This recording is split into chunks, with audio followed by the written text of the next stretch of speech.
Great. Hi everyone. So yeah, I'm Matt, world rocker. So I'm going to talk about Makerble, which is the startup that I founded.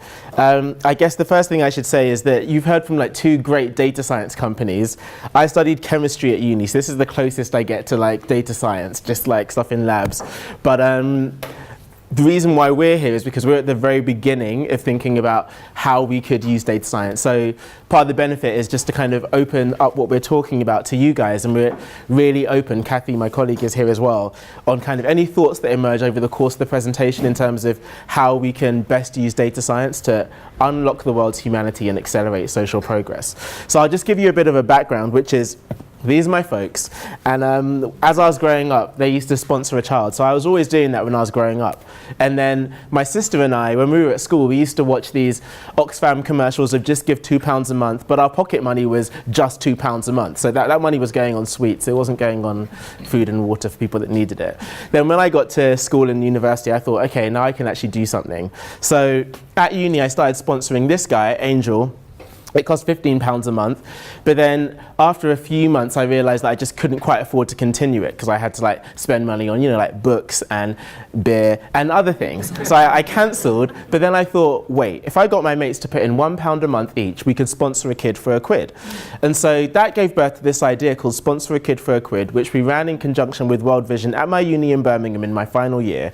And we ended up with 150 students and staff who were all like sponsoring different kids. But it was run offline, so we would collect money in a bank account, send a check to the charity, get information back by post, hand deliver it to the students. It wasn't scalable, but it nevertheless won a Channel 4 award, and it just made me think, oh, maybe this is something that I could take a little bit further. So when I graduated, still being like tight on pennies, I'd often get the megabus. And one day I remember seeing their slogan of low-cost intercity travel for £1. And I thought, what if we did low-cost international projects for £1? What if we had a website where people could start sponsoring projects in the same way that people sponsor children and get updates on what's happening? And this is when I was 23, 24. And I guess I was a bit of a perfectionist. So we started working on this website with a £5,000 budget, and we got halfway through and I realized that we'd run out of the budget and we hadn't got to where we needed to get to. So that's definitely a lesson learned, which I apply to my team now, just in terms of get it out, even if it's like half done. But along the way, in 2008, I then met my co-founder. We kind of coalesced over this event, which used to bring together charities who would pitch to an audience of 100 people on how they would spend £1,000. Then the audience would give that money, and they'd give the money to be spent on random things like flights or even just really basic logistical things, but it was because people knew the impact of where the money was going. And it was kind of with that in mind that I kind of came back to the original idea for Makerble. And this is kind of just like a quick timeline of what we did.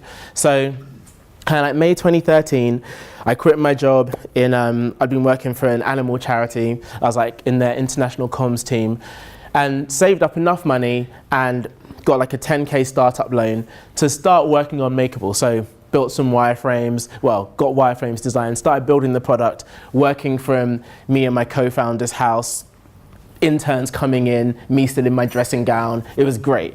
And then 2014, our money ran out, that 10K, but pitched at a few things, got some investment via pitching at Tech Pitch 4.5, great event, and then did a white label of our product that was still not finished yet, but we were able to do a white label, brought in some additional revenue, and then we got incubated by a company called What If, an innovation agency who I highly commend. They gave us office space, helped us think about our user journey, and we launched the product at their offices in November 2014.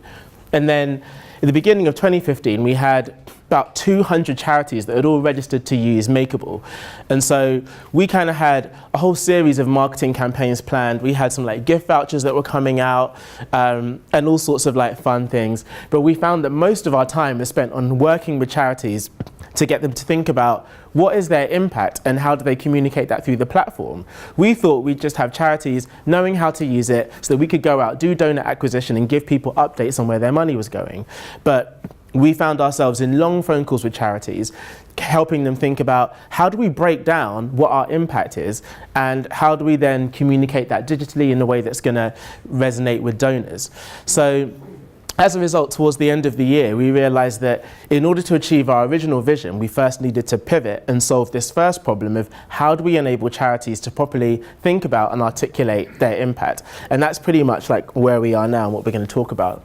So the way that charities currently monitor their impact is quite inefficient.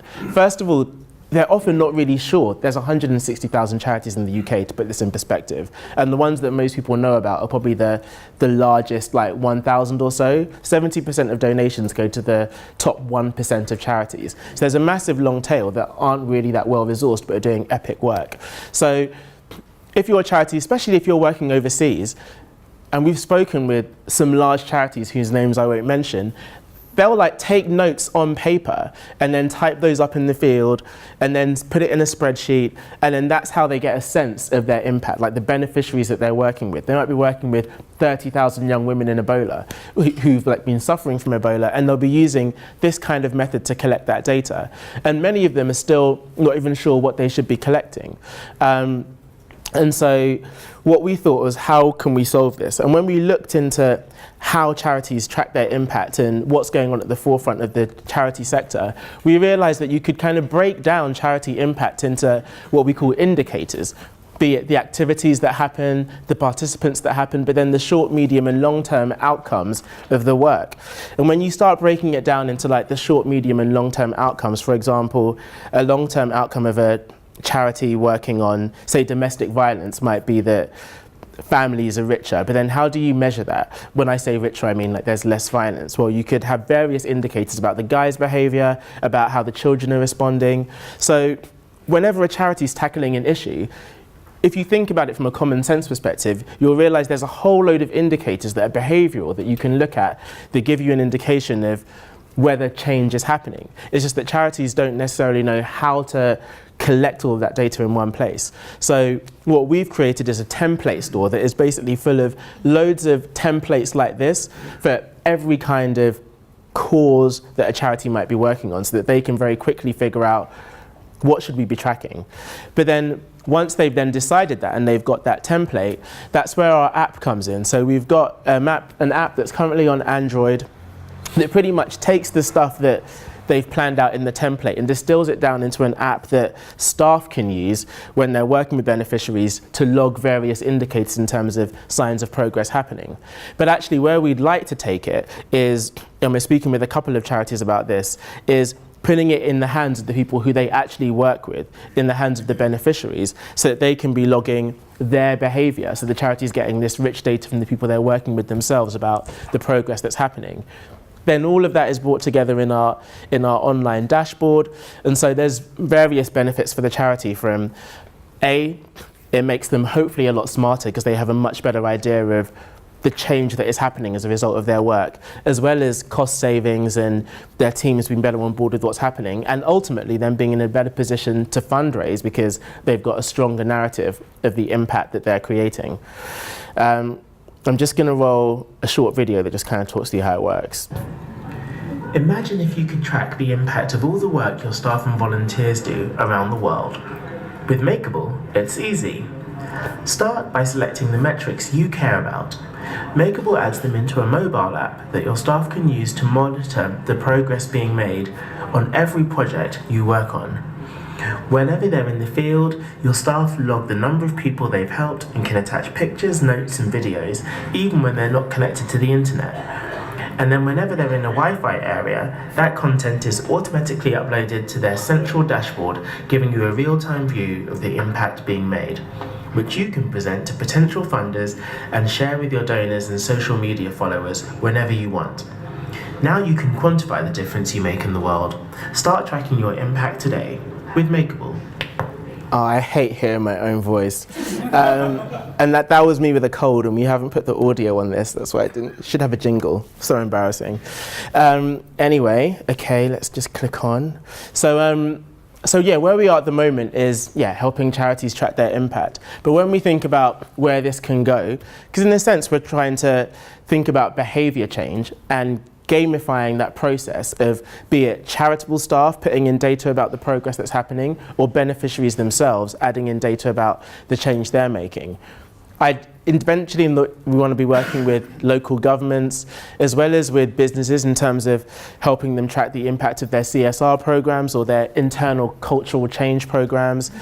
And then our end goal is to make our impact tracker something that individual consumers can use. So helping people live their values in the sense of suggesting products and services to people that are making an impact in the areas that people care about, but aren't to do with charity, or to do with holidays or clothes and things like that. So that's the direction that we're going in. What I wanted to do was just kind of put this out to you in terms of, A, do you have any questions for me? But then B, the main thing is, what suggestions do you have for how we could use data science or play with the data that we collect to really help charities accelerate what they do? Some of these are suggestions that have come from charities, and some of them are just thoughts that we had ourselves.